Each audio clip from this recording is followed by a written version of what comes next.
beneficiaryo at mga kautosan. May buntay, buksan. Salamat sa ating ngayon.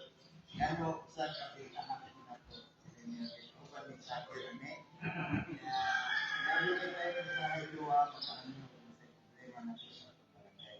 Actually, nakasugod na tayo ini 8 years ago. Ako'y grabe chairman sa Bicol. Hindi sa NAPA pa. Pero ang NAPA kanya ay nato na minsan ito ang atong district sa Pinas sa Bacoy, no? Pwede si Dili Pagamitin ko, naka-apply na siya na. So, kanita na atong pasalamatan dito ang pangalan ngayon. Atong busy ngayon na nagkasinapo. So, muna ni atong ingon na resulta during sa itong kampanya sa Pulakan.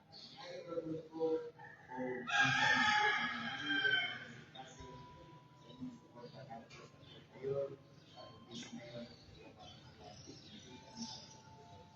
Okay,